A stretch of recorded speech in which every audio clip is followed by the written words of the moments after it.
Hi guys! Welcome back to my channel. Today, magluluto tayo ng pork adobo. While I am cooking my recipe ngayon ay magkukwentuhan tayo. And if you are new here to my channel, my name is Sharon and I am a full stay-at-home mom. I'm also a chronic warrior and a caregiver and a stay-at-home mom. And nandito po ako ngayon sa Hawaii.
Pakuluan lang muna natin ng at least 10 to 15 minutes para matanggal yung ibang amoy niya. At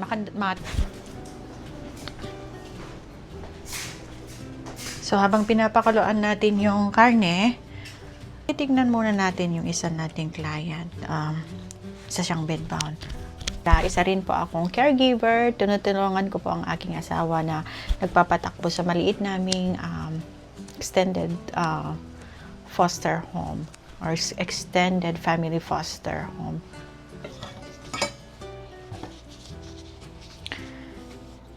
Iba din ang buhay dito sa Amerika kasi mahirap na okay naman. Pero walang kasing saya pa rin ang mamuhay dyan sa Pilipinas kasi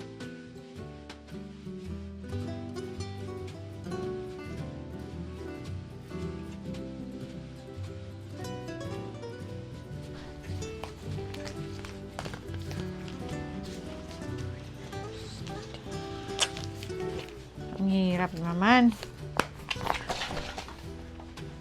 There's no place like home. Yun ang kasabihan nila. So,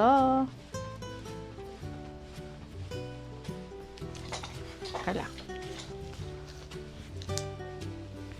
Ipa-plus na natin yung kanyang G-tube. Yung isang client namin ay G-tube patient. Siya na bedbound client na siya dahil na-stroke siya. And hindi na siya makakain through sa kanyang bunganga, kaya ganito. Pero sigurado sa Pilipinas dahil sa meron tayong poor healthcare system, kunti lang yung nakakaabil ng ganitong pang-sustain sa mga life ng mga taong may ganitong kondisyon. Dito, kung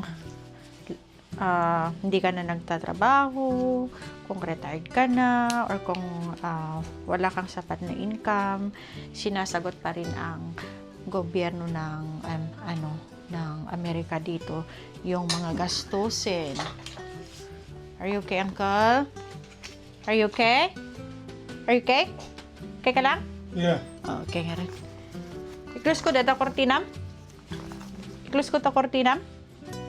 Han?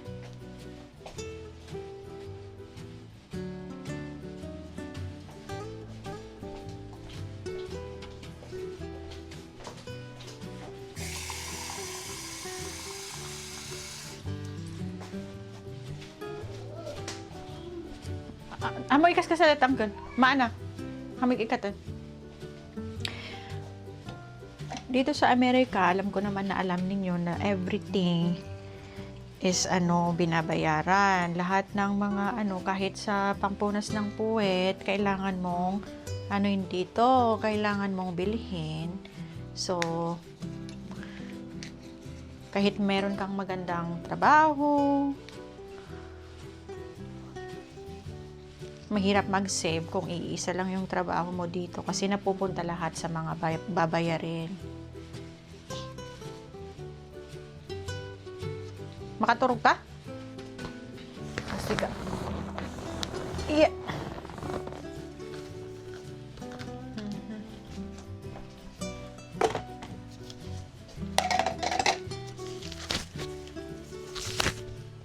Wala. Kita tabrapon. Kailang. Ayan. Kubo-kulo na yung karne, kaya patayin na natin yung apoy. Tsaka natin babanlawan at tsaka natin titimplahan mamaya. Okay? Titimplahan na natin ng tuyo.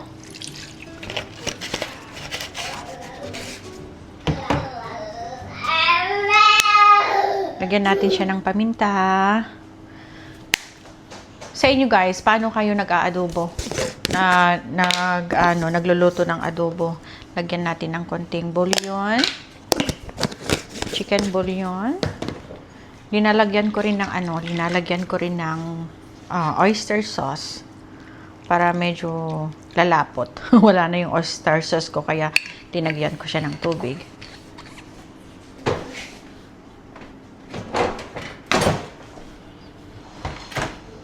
Wait, love. Hey, Clyde. You're gonna fall down na ako. At linalagyan ko rin siya ng konting Mang Tomas. Ito yung ko siya. Parang ito na yung asukal niya. Konti lang.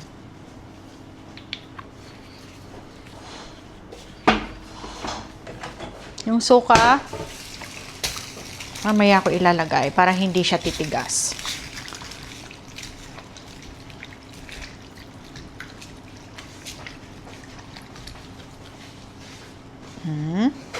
Oh, ito pala. Laurel. Kahit 3 piraso lang. Yan lang. Yung bawang. Alam nyo, pag linalagyan ko ng bawang, hindi ko tinatanggalan lahat yung balat na. Yung mga balat niya, hindi ko tinatanggal talaga. Para dagdag aroma. Tsaka, lalagyan ko siya ng konting tubig.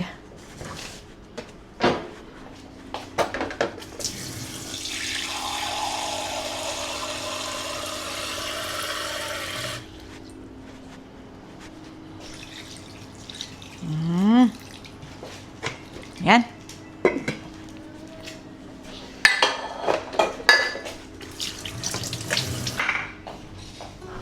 Hey, Clyde. Say hi. No, you're not. Hang ka maana. Okay. Clyde. Hi, Clyde. Ito rin yung bunso ko. He's 2 years old. Meron siyang speech delay, kaya hindi pa rin siya nakakapagsalita hanggang ngayon. Pero sabi naman ng doctor na it's too early para ma-bother ako or ma-worry ako kasi 2 years and magpa 5 months na. 2 years and 5 months old na siya. Hey, why you're looking like that? Yan. Napakakalat namin ganito kung meron kang toddler na napaka-aktibo at walang maayos na parte ng bahay. What are you eating, anak ko? Say hi. Say hi. Clyde, say hi. Hi. Clyde, say hi. Wait.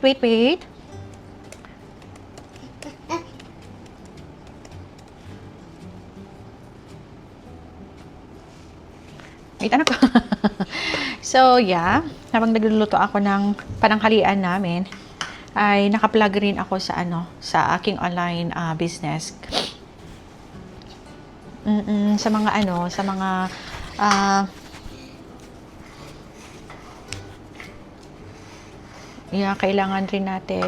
Kailangan rin natin ng ibang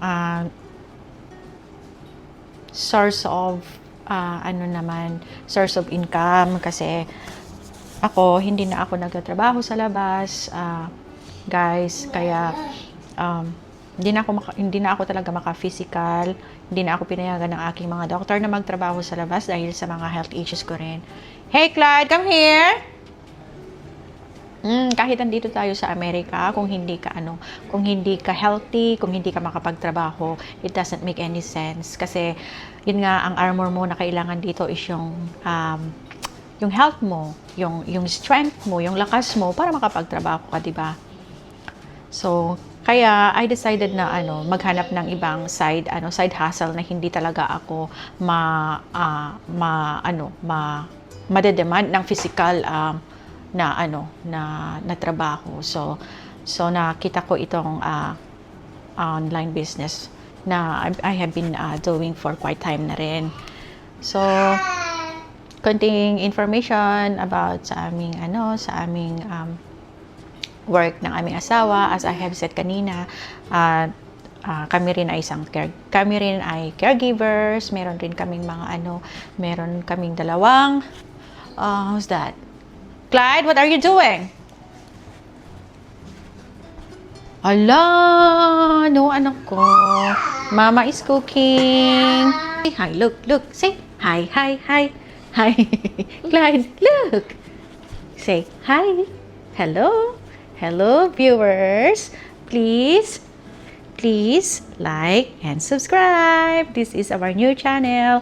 Buhay namin dito sa Hawaii, and I am very glad na i-share sa inyo ang kung paano kami dito sa Hawaii. Walang i-share sa inyo kung ano ang ginagawa namin dito sa Amerika, kung ano ang job namin.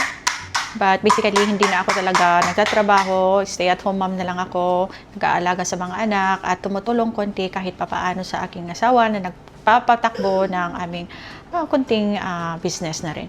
He's working from home also kasi siya talaga yung nakaano sa aming mga extended family at tumutulong lang ako. Sorry kung palagi akong nakasuot ng ganito kasi ang dami kong mga health issues, and especially sa aking neck.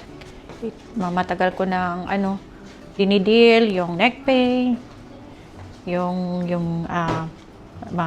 mga iba't ibang klase ng aking karamdaman. Kaya I'm a chronic warrior mom. Sa 10 taon na rin na nakikipaglaban ako sa karamdaman, but I'm just so thankful kasi dito pa rin ako at nakikita ko yung family ko pa rin kahit limitado na ang aking galaw.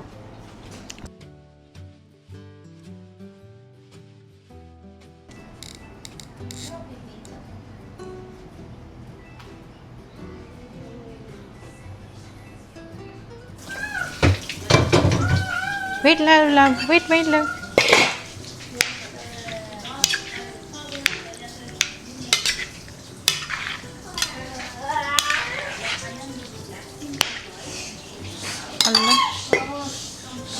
Come here, come here, come here. Come here.